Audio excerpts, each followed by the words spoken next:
right. There it is. Okay. I think we are live.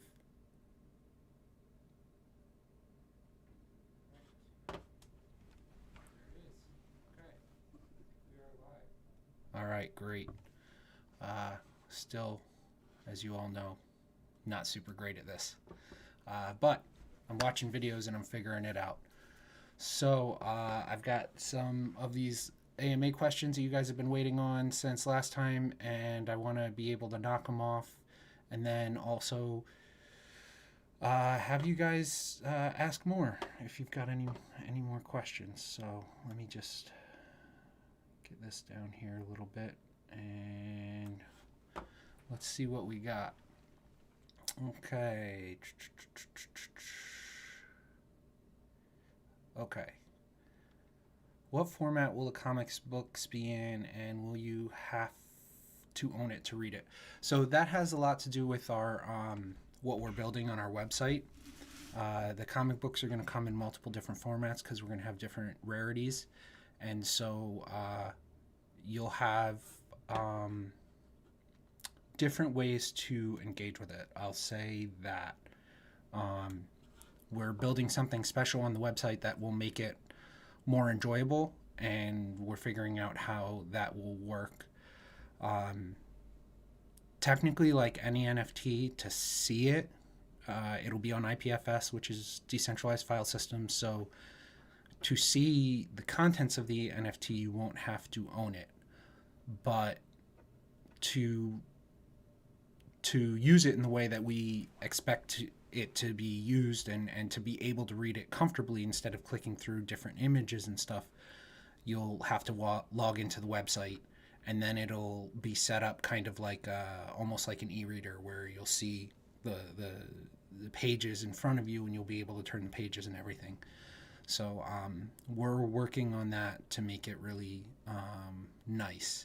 You'll be able to go into Atomic Hub and see parts of it, but it'll be clunky. You'll be clicking through a bunch of images or whatever. So yes, we're definitely, I mean, we're essentially building out the website to almost be like a DApp, so that you can log in and read your comic books very comfortably. And so that's the plan with that. I want to know what software stickers are created in. We use a bunch of different stuff. Some of it's done in Photoshop, and some of it's done in some other stuff. That's for all the different artwork. So we have static artwork, we have dynamic artwork, we're going to have videos, we're going to have a bunch of stuff. So there's a bunch of different software that's used. I wanted to know, let me see, will there be any blending of NFTs? So there will be a crafting. The crafting is called MetaFusion. I think I covered this on a previous interview, but essentially you won't be able to get champions out of packs. You're only going to be able to get the components needed to make champions out of packs. So all of the components and all of the packs are pre-minted in pools, and you'll then be able to use those to build the champions. So for the pools, for everything but champions that are pre-minted, opening packs will give you the opportunity to get low mints. You don't have to open it right away. That said, the mints are in pools. So the first 40% of packs open are going to get the majority of the low mints. What they won't get is mint number one, because we didn't want mint number one to be accidentally burned when people are looking to craft the champions. So it'll be mint number two up through roughly 40% of the mints.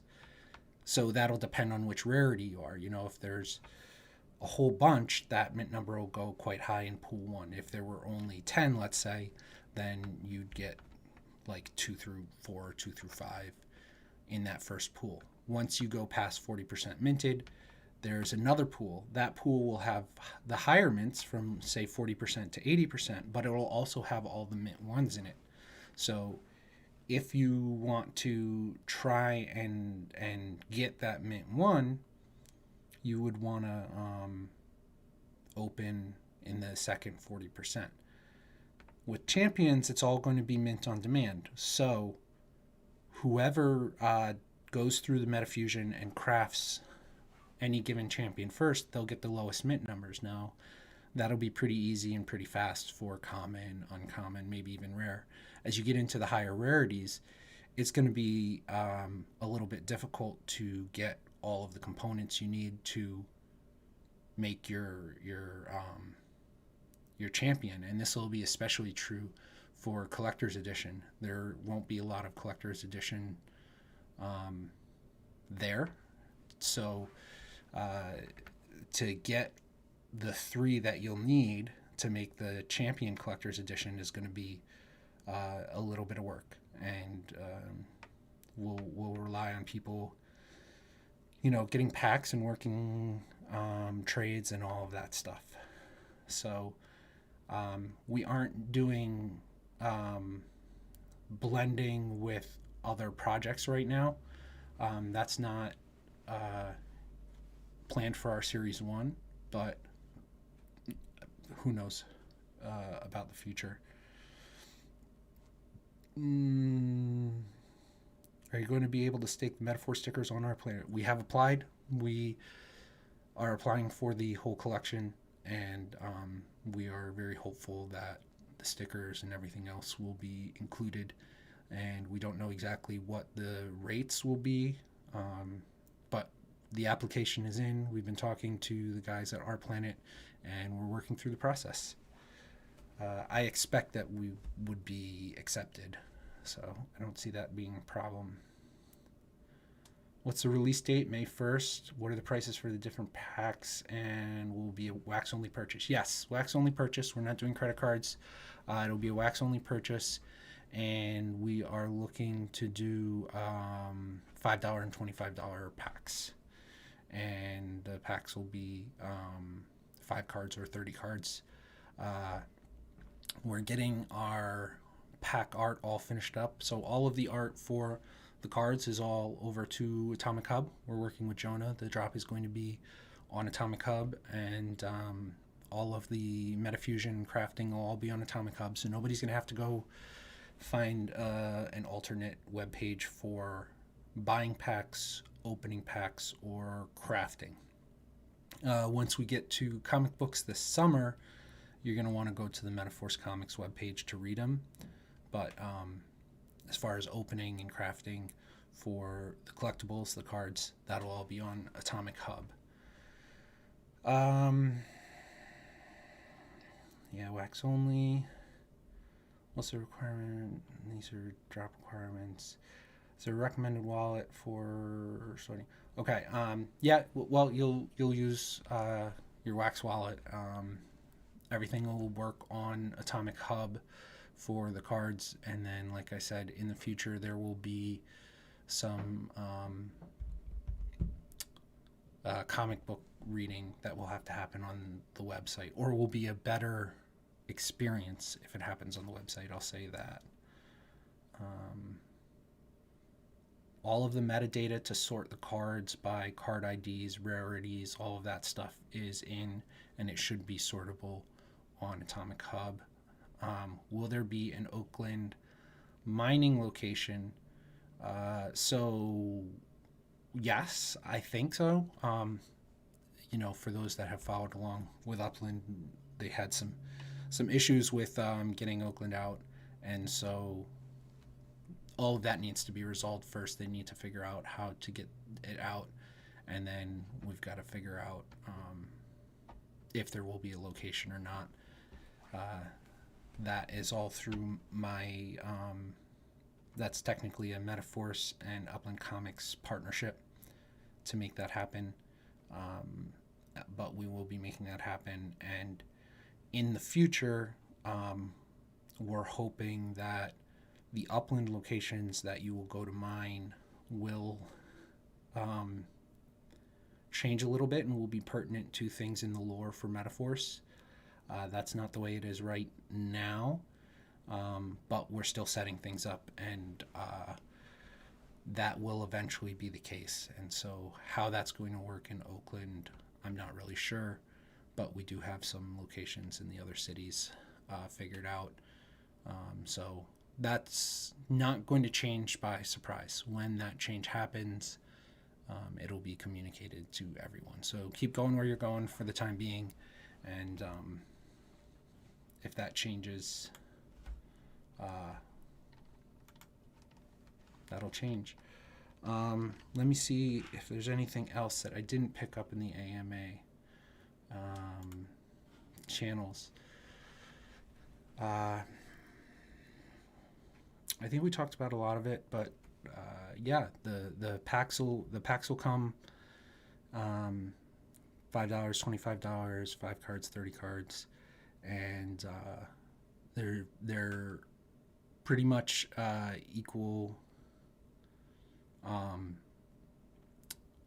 distribution in those as far as what your chances of getting one type of card or another.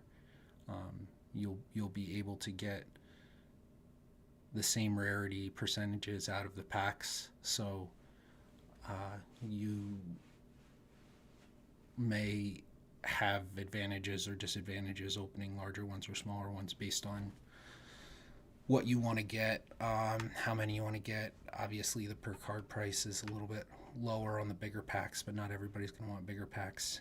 And we also have promo packs. The promo packs are going to be distributed by the team. Oh, card count. I know people want to know card count.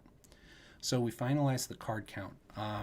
The total number of cards, including all of the promo packs, everything, 100%, is 90,000 before the crafting.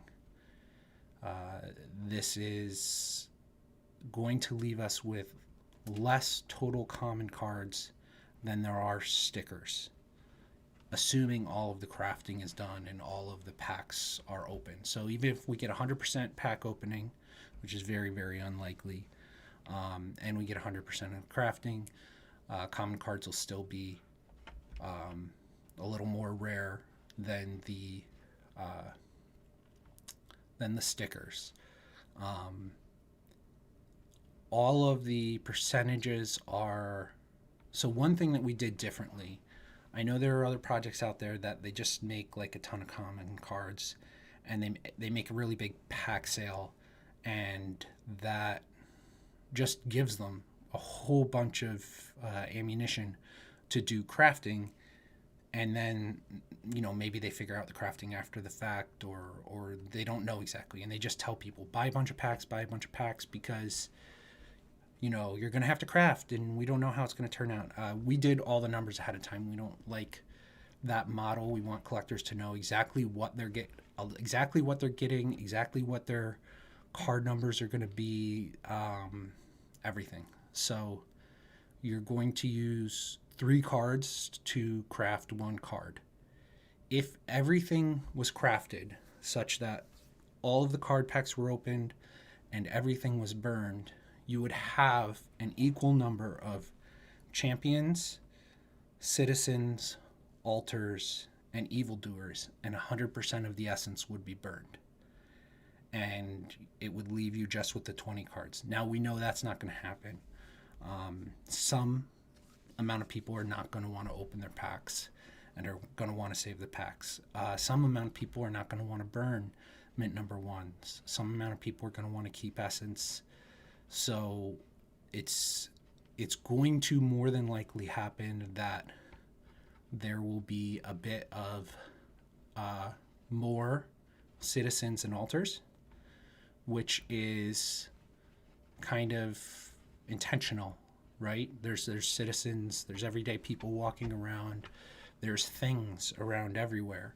The magic happens when those are combined with the essence and you get the champions. So the other thing that it means is the champions are going to be more rare. So aside from the fact that you can craft them and get them mint on demand and be the master of your own domain as far as your mint numbers, you also get to decide for yourself as a collector, what's more important to me. Do I want to keep these 3 cards, or do I want to burn the Citizen and the Altar and an Essence card to get the Champion card? Now, with commons, I expect a lot of people are going to want to burn it. As you go up the rarity, it's going to be a harder and harder decision to make. Our most exclusive is going to be the collector's edition. And you can only do Metafusion with all the same rarity cards. So to get a collector's edition champion, you're going to have to burn a collector's edition Citizen and burn a collector's edition Essence and burn a collector's edition Altar. So we expect that the collector's edition champions are going to be pretty tough to get. If all of the collector's edition Essence were to be burned and half of the Citizens and Altars, because they're designed with a double supply, you'd only have the highest potential is 3 collector's edition champions. There will be 6 CE Citizens, 6 CE Altars, 3 CE Evildoers, and then there would be the Essence will be, enough for all the burns, since Essence doesn't have to directly match up with an Altar or a Citizen, but it'll be that amount as if there were to match up for the 3. So I believe there will only be 15 collector's edition Essence, and then that'll allow it to be a maximum of 3 each of the champions. Now, it is plausible that one champion, only one ever gets made, and you have a 1 of 1. It's plausible that someone might want a 4th mint for one of the other champions, and that would make the Altar and the Citizen more rare. But at that point, you would have to be burning a lower mint number of Altar and Citizen than you would get for the champion. So it's all set up so that the collector themselves gets to decide what they think is rare. As you go down Mythic, there'll be some more Mythics, so it's not going to be quite as hard of a decision, but still tough. And as you go down Legendary and so on, you're going to have lots of options. So we don't know exactly how much of each card there will be, but we know that in the end of it all, it's likely to fall between 60 and 90,000. 90,000 if 100% of packs were opened and nothing was burned. 60,000 if 100% of the packs were open and everything was burned. If a bunch of packs don't get open, it's plausible it would be under 60,000, but I don't think it's likely to be there. So probably at the end of it all, it'll be somewhere in the 60s, which is not a lot. I mean, there are collections out there with millions of cards in them. We didn't want to go the route of burning a lot of cards. We didn't want to go the route of selling a whole lot of cards to people just so that they can be burned to get other cards. But we also didn't want to not give some level of gamification to the collection, and we wanted that gamification to work with the story, to be integral to the comic books. And so that's why we settled on just this minimal amount of crafting, and it's not designed to cut the supply down by like 60% or anything drastic. We're limiting the essence so that we have a pretty good idea what the final supply is going to be. And then the packs are only going to be openable, and the crafting is only going to be available for a year. So all the smart contracts, everything's going to be written so that 1 year after the pack sale, the last day of April 2022, I believe it's going to be at midnight UTC as we go to May 1st. All of that's going to shut down. The templates are going to close, and then all numbers will be final. So after May 1st, 2022, you will know with 100% certainty that your collection cannot be diluted by anyone. No one can open new packs. No one can craft anymore. If you have a one of one after May 1st, 2022, you will always have a one of one. There's no way to dilute that. And we thought that was also important. This is our approach for Series 1, and we're going to see how people like it. If people really enjoy it being closed out, I know it's very different. I know a lot of people like to collect packs with the idea, I'm going to open this thing in 20 years. That's not going to be an option for Series 1 of MetaForce. If people like it, we may keep it going forward.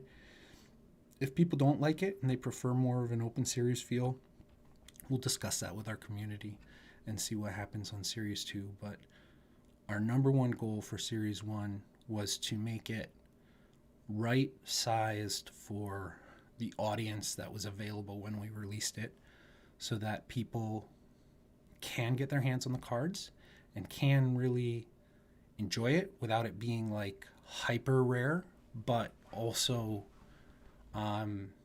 they will have their value, and they will keep their value over time, because it's going to be impossible to dilute it. So that's a big thing, and we labored on that for a while. That and the pools, and we settled on those to be the way they are after spending quite some time talking with Jonah and understanding the limitations of the smart contracts and what we could do. So again, the first pool will be mint number 2 up through 40%. Second pool will be mint number 1 plus everything from 40% to 80%. And pool number 3 will be mint on demand. You will be able to get CEs throughout those pools. They're not all concentrated in one pool. Everything is distributed throughout the pools, and you still have the opportunity to get a very valuable card when you're up in mint in pool 3. You might need a card from pool 3 to be able to mint a champion. So yeah, if you get one of the packs, the purchase packs, you will be very likely to be drawing from mint 1 and mint 2, or pool 1 and pool 2, excuse me. And then the promo packs will only pull from pool 3, since those are given away for free, and we'll distribute those. There will be those will be limited to pulling from pool 3. They still have the opportunity to pull all kinds of stuff, but those will be mint on demand above that 80% mark. There will be 1,250 promo packs that have 2 cards each, and those represent 2,500 cards out of the total potential of 90,000. So it's a fairly small part of the total supply. And then the other 2 packs will be split fairly evenly. There's a little bit of a difference, but I believe we have 8,000 of the smaller packs, and then the balance, whatever makes the numbers work out, of the larger packs. But they will be fairly evenly distributed as far as the total number of cards between the smaller packs and the bigger packs. I think that's the bulk of what we got. So Thank you guys for tuning in. You can always leave more questions in the AMA questions um, of the Discord, and if you decide you want to be